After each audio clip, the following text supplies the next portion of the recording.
Shalom, Bapak Ibu Saudara yang terkasih dalam Tuhan. Nah, pada pagi hari yang indah ini kita bersyukur boleh memuji, menyembah, memuliakan Tuhan.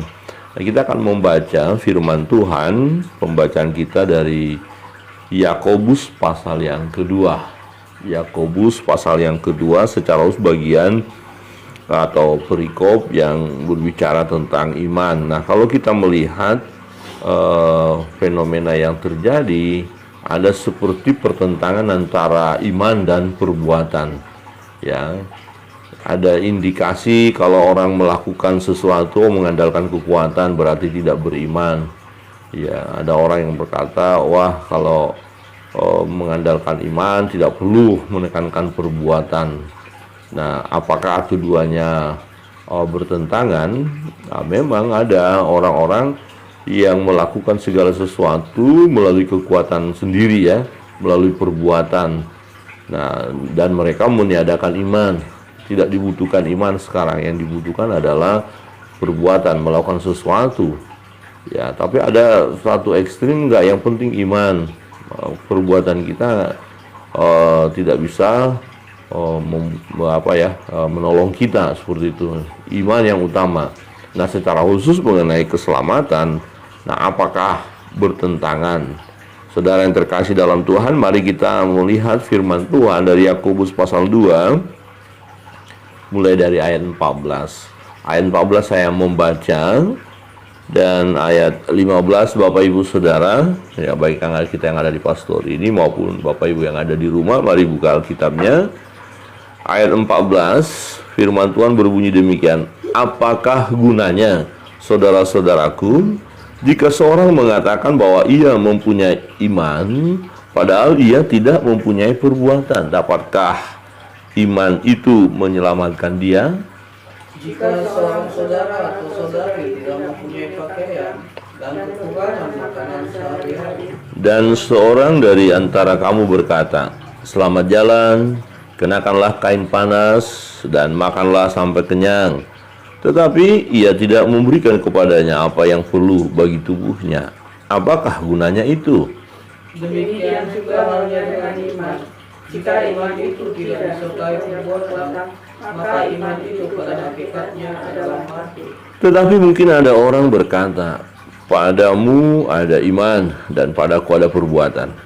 Aku akan menjawab dia, tunjukkanlah kepadaku imanmu itu tanpa perbuatan, dan aku akan menunjukkan kepadamu imanku dari perbuatan-perbuatanku. Engkau percaya bahwa hanya ada satu Allah saja, itu baik. Tetapi setan-setan pun juga percaya akan hal itu, dan mereka gemetar. Hai manusia yang bebal, maukah engkau mengakui sekarang bahwa iman tanpa perbuatan adalah iman yang kosong? Bukankah Abraham bapa kita dibenarkan karena perbuatan-perbuatannya ketika ia mempersembahkan Ishak anaknya di atas mezbah? Kamu lihat bahwa iman bekerja sama dengan perbuatan-perbuatan, dan oleh perbuatan-perbuatan itu iman menjadi sempurna. Dengan cara demikian, kenapa nas yang mengatakan, lalu percayalah Abraham kepada Allah, maka Allah memperhitungkan hal itu kepadanya sebagai kebenaran. Karena itu Abraham disebut sahabat Allah. Jadi kamu lihat bahwa manusia dibenarkan karena perbuatan-perbuatannya dan bukan hanya karena iman. Dan bukankah demikian juga Rahab pelacur itu dibenarkan karena perbuatan-perbuatannya ketika ia menyembunyikan orang-orang yang disuruh itu di dalam rumahnya, lalu menolong mereka terus berbicaranya Bersama-sama. Sebab seperti tubuh tanpa roh adalah mati, demikian juga iman tanpa perbuatan adalah mati. Amin. Demikian jawab pembacaan firman Tuhan. Iman tanpa perbuatan adalah mati. Ya, iman tanpa perbuatan adalah mati. Dan dalam pembicaraan kita pagi hari ini dengan kebenaran firman ini seperti ada pertentangan yang saya katakan, ya. Nah, seorang berkata, ya pokoknya saya punya iman. Yang satu bilang, enggak, saya punya perbuatan. Lah, yang mana yang menyelamatkan? Imanmu atau perbuatanmu? Ya. Jadi ada orang hanya menekankan perbuatan saja, perbuatan yang menyelamatkan kita, perbuatan kita. Ada yang menekankan enggak, iman kita. Ada yang juga menekankan iman plus perbuatan. Nah, yang benar yang mana? Iman saja yang menyelamatkan, tapi tidak berbuat apa-apa, atau perbuatan saja, perbuatan kita yang diperhitungkan untuk menyelamatkan kita. Ya, tidak perlu iman. Atau iman plus perbuatan. Nah, tiga-tiganya dalam pilihan ini tentu tidak ada yang bisa kita pilih ya. Iman plus perbuatan juga tidak itu yang menyelamatkan kita. Jadi yang benar adalah iman yang menyelamatkan, iman saja, percaya kepada Yesus. Tetapi iman itu dibuktikan dari perbuatan. Nah, ini yang menarik. Jadi ada bukti daripada iman. Nah, yang menyelamatkan itu adalah iman. Nah, mengapa harus ada bukti? Nah, bukti itu menunjukkan iman itu. Jadi seseorang berkata, aku percaya, tapi tidak melakukan apa-apa. Apakah betul dia adalah orang percaya? Maka dikatakan begini, ayat 14. Apa gunanya saudara-saudara jika seorang mengatakan bahwa ia mempunyai iman? Saudara, saya punya iman. Saya punya iman, imanku kuat, imanku besar gitu ya. Saya punya iman. Padahal ia tidak mempunyai perbuatan. Lah, orang melihat ini orang punya iman nggak orang ini sih, kok kayaknya hidupnya seperti itu. Misalnya begini, saya orang beriman, saya orang Kristen, nenek moyang saya juga Kristen, saya orang yang Kristen, orang setia kepada Tuhan, katanya ya. Saya orang yang beribadah kepada Allah, katanya. Tetapi dari tingkah lakunya, dari perbuatannya tidak kelihatan bahwa dia orang beriman. Tetap hidupnya kacau balau, ya. Tidak sungguh-sungguh menyembah Allah, tidak pernah baca Alkitab juga, ya, tidak memiliki kasih kepada yang lain, melihat orang sengsara dia dibiarkan aja, dicuekin aja. Kata-katanya itu loh menyakitkan, pikirannya juga kacau. Dia tidak pernah mengampuni, tidak mau mengampuni, dia dendam sama orang itu gitu. Nah, terus dia bilang, saya punya iman. Benarkah dia punya iman? Terus dia bilang, pasti saya kalau mati masuk surga, saya percaya sama Tuhan Yesus. Betul kan?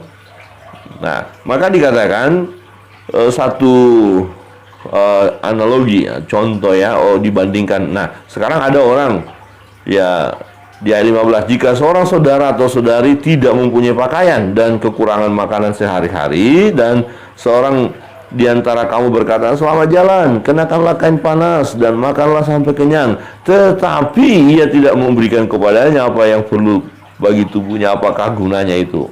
Artinya, kamu ngomong aja, pergilah ya, selamat jalan ya, pakai pakaian yang hangat ya, supaya kamu jangan kedinginan, nanti makan ya. Tapi kita bisa memberikan apa yang kita katakan tadi, tapi kita nggak mau berikan, hanya ngomong doang. Apa gunanya? Jadi kalau iman itu hanya sebatas di bibir saja, pengakuan di bibir saja, tanpa dipraktikkan, maka tidak ada gunanya. Di ayat 17, demikian juga halnya dengan iman.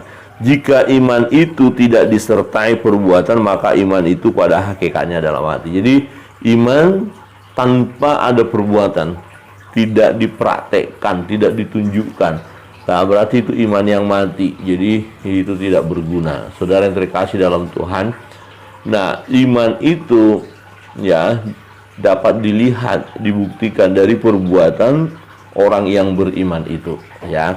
Maka waktu semacam diskusi hangat di sini kita lihat, tetapi mungkin ada orang berkata, padamu ada iman dan padaku ada perbuatan. Oke, kamu punya iman, tapi aku punya perbuatan. Mana yang lebih benar ini? Mana yang lebih utama? Atau mana yang menyelamatkan kita, imanmu atau perbuatanku?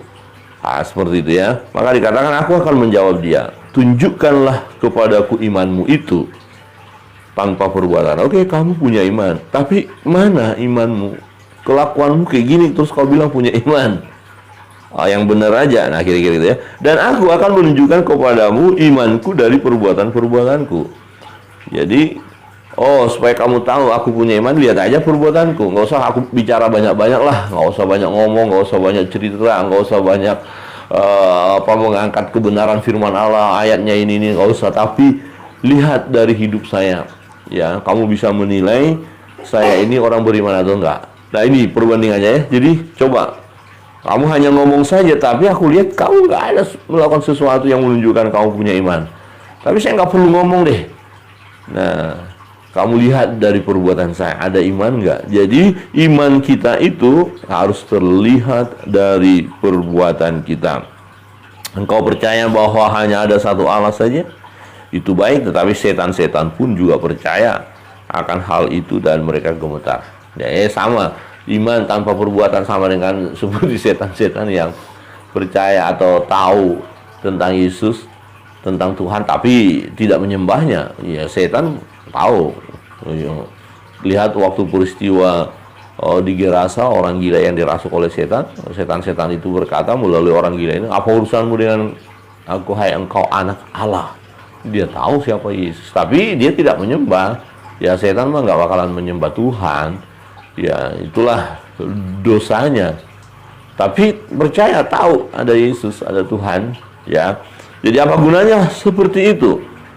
Hai manusia yang bebal, maukah engkau mengakui sekarang bahwa iman tanpa perbuatan adalah iman yang kosong? Nah, renungan kita pagi hari ini mengingatkan kita, jangan iman kita itu hanya sebatas kata-kata, tapi lakukanlah, buktikan dari perbuatan kita. Ya, contohnya adalah Bapak Abraham. Nah, di ayat 21, bukankah Bapak Abraham, bapak kita, dibenarkan karena perbuatan-perbuatannya ketika ia mempersembahkan Ishak anaknya di atas mezbah. Jadi bukan ya aku percaya, tapi jangan Tuhan, jangan ya Allah, jangan anakku disembelih, ya bukan. Ya dengar suara Tuhan, diperintahkan Tuhan, ya dia berangkat, dia lakukan. Nah, itu jadi iman itu terlihat dari tindakan orang yang beriman.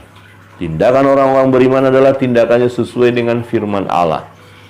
Tindakan orang beriman itu adalah tindakan yang menyenangkan hati Allah. Tindakannya benar, ya, dia lakukan segala sesuatu sesuai dengan kebenaran. Tidak berbanding terbalik, tidak. Berbanding terbalik yang saya maksud adalah gini, oh ya saya punya iman, saya percaya, tapi kelakuannya ya tidak menunjukkan bahwa orang itu orang beriman. Dengan kata lain, kelakuannya jahat dan segala macam tadi.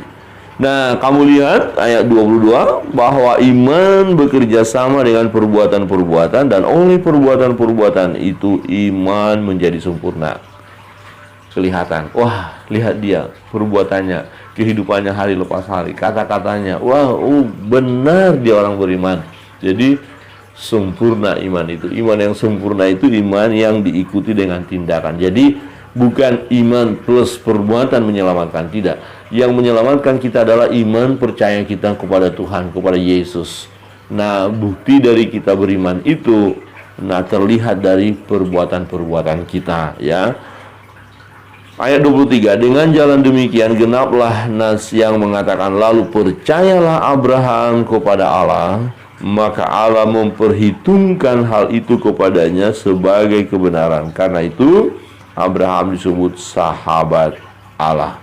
Jadi kamu lihat bahwa manusia dibenarkan karena perbuatan-perbuatannya dan bukan hanya karena iman. Nah, ini penekanannya di sini adalah gini, jangan ngomong kamu punya iman tapi perbuatanmu kacau balau. Nah, kira-kira begitu. Kalau kau katakan kau percaya kepada Tuhan, nah ikuti apa yang kata Tuhan, lakukan apa yang kata Tuhan. Kalau hanya berbicara aku percaya saja, tapi kita tidak menyembah Tuhan, ya sama seperti setan-setan tadi yang percaya tapi dia tidak tunduk kepada Allah. Saudara, kita lihat contoh satu lagi, satu Abraham ini dikatakan Rahab. Nah, dia seorang pelacur. Tapi tindakannya menolong pengintai itu. Dari tindakannya itu terlihat bahwa dia punya iman. Dia takut kepada Allahnya bangsa Israel. Kalau saudara nanti pelajari tentang kehidupan Rahab, maka dikatakan, dan bukankah demikian juga Rahab pelacur itu dibenarkan karena perbuatan-perbuatannya ketika ia menyembunyikan orang-orang yang disuruh itu di dalam rumahnya, lalu menolong mereka melalui jalan yang lain. Jadi perbuatan Rahab, nggak jadi orang percaya dulu dia, bukan jadi orang umat Yahudi dulu dia, atau jadi orang Israel, atau tidak jadi orang Kristen dulu, enggak. tapi dia masih sebagai orang asing, dia sebagai pelacur, ya dia tahu tentang Tuhannya bangsa Israel itu, ya. Maka dia tolong dua orang ini dan dia percaya. Nah, waktu dia menolong dikatakan nanti kalau bangsa Israel itu, kalau kalian datang sudah mengalahkan bangsa kami, ingat akan saya dan keluarga saya. Jadi dia menyerahkan diri. Nah, ini tindakan iman. Ya, belum terjadi, belum dilihat bahwa bangsanya kalah, tapi dia tahu bahwa umat pilihan Allah ini dahsyat luar biasa dan saya mau percaya. Dan dia menyerahkan diri. Ya, maka dikatakan sebab seperti tubuh tanpa roh adalah mati, demikian juga iman tanpa perbuatan adalah mati. Bapak Ibu, jangan kita hanya gembar-gemborkan punya iman hanya dengan kata-kata, slogan-slogan, koak-koak, oh saya punya iman, tapi lihat bagaimana perbuatan kita, bagaimana perkataan-perkataan kita, bagaimana pikiran-pikiran kita. Adakah pikiran kita pikiran yang memuliakan Tuhan? Adakah perkataan-perkataan kita adalah perkataan yang memuliakan Tuhan? Adakah perbuatan-perbuatan kita, tindak tanduk kita, kelakuan kita memuliakan Tuhan? Nah, ini menjadi perenungan bagi kita. Mari buktikanlah iman saudara. Kita buktikan iman kita dari perbuatan-perbuatan kita.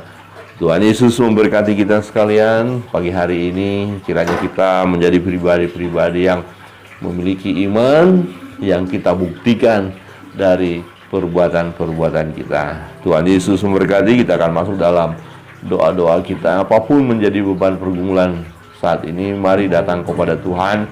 Kita percaya Dia Allah yang sanggup menolong, dan kita berseru kepadanya, Dia akan memberi yang terbaik bagi kita. Kita naikkan satu pujian, setelah itu kita akan berdoa bersama-sama.